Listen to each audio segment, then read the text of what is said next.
की एक बहुत बड़ी कल्पना कर रहे थे। लेकिन नेहरूवियन मॉडल जब आया आजादी के बाद, तो नेहरू ने पूरे देश के राजकाज और उस डेमोक्रेसी को जो गढ़ा, उसने ये आधार बना दिया कि जितने जो नॉन कंसर्न लोग हैं वो राजनीति में काबिज हो गए, और जितने कंसर्न वाले हैं वो बगल में बैठ गए। उनको कभी भी राजनीति में किसी भी तरीके से आने की वैसी प्रेरणा नहीं मिली। कुछ लोग संजोग से राजनीति में अच्छे थे जो उन्होंने नियंत्रण और निर्देशन देने का काम किया। लेकिन आज जिस तरीके से सारी गिरावटों का एक तरह से अंबार लग गया है, और हम जो पॉलिटिकल रिफॉर्म लाने की बात कर रहे हैं, जो हम फंडामेंटल इकोनॉमिक रिफॉर्म लाने की बात कर रहे हैं, जिसमें सब्सिडी का भी मसला है, एग्रीकल्चर का भी मसला है, तमाम देश की इकोनॉमी को दिशा देने की बात है, और कमजोर और अंडर प्रिविलेज और ग्रेटर सोशल जस्टिस और ग्रेटर सोशल वेलफेयर लाने की बात है, तो हमें कुछ संवैधानिक उपाय लाने की दरकार है। लेकिन मौजूदा जो संकट हुआ है, जो राजनीतिक दलों की अवसरवादिता है, जो क्षेत्रीय जो मठाधीश है राजनीति के, जो एक परिवार का जिन पर पूरा नियंत्रण चल रहा है, उनकी जो दिशाहीनता है और जो जनता के प्रति ठगी है, तो मैं एक बात कहना चाहूंगा कि 1989 के बाद देश की जो राजनीति में और देश की जो इकोनॉमी में एक नया दौर आया है, जिसे हम आपको इकोनॉमिक फेडरलिज्म और पॉलिटिकल फेडरलिज्म के नाम से कह सकते हैं, कि कोई एक पार्टी अकेले राज नहीं कर सकती है, और दो घटक बने हैं यूपीए और एनडीए के रूप में। तो इसमें जो रीजनल पार्टी जिस तरीके से ब्लैकमेल करती है, हम क्यों नहीं इस पॉलिटिकल फेडरलिज्म को नए तरीके से डिफाइन करें। आज वक्त आ गया है कि कोई ब्लैकमेल न करे, कोई किसी तरीके से इसका नाजायज फायदा न उठाए, सरकारों को स्टेबिलिटी हो, और जो पॉलिसी गाइडलाइन की बात है, चाहे वो इकोनॉमिक रिफॉर्म हो, सोशल रिफॉर्म हो और पॉलिटिकल रिफॉर्म हो, उसको कहीं ना कहीं एक कॉन्स्टिट्यूशनल दर्जा देना होगा। नहीं तो आप किसी राजनीतिक दल से बात करें, किसी सांसद से बात करें, कहे कि हमने सुधारों का ठेका नहीं लिया। हमें तो सिर्फ इस पर ध्यान है कि हम अगला चुनाव कैसे जीतेंगे। बिल्कुल, तो हमें वोट बैंक करना होगा, हमें तमाम पॉलिटिकल। हम कुछ कॉलर से बात करते हैं, सुनते हैं क्या कहना चाहते हैं। नमस्कार, बोलिए।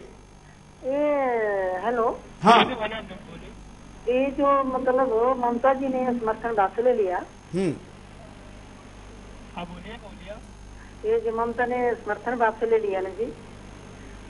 हेलो हेलो, जो ममता ने समर्थन वापस ले लिया सरकार से, और मुलायम सिंह जी बाहर से समर्थन दे रहे हैं। हाँ, तो ये सरकार चल पड़ेगी? तो चली तो रही है। और ये मध्यवर्ती चुनाव होंगे और ये पब्लिक के ऊपर बोझ पड़ेगा, और गरीब जनता इसमें पीछे जाएगी। बिल्कुल, धन्यवाद। एक ये अच्छा मुद्दा यहाँ पर आया है, हालांकि ये कैसे लोगों को भ्रमित किया जाता है। देखिए, मध्यावधि चुनाव का बोझ आम जनता पे पड़ेगा, ये भी एक डर दिखाया जा रहा है।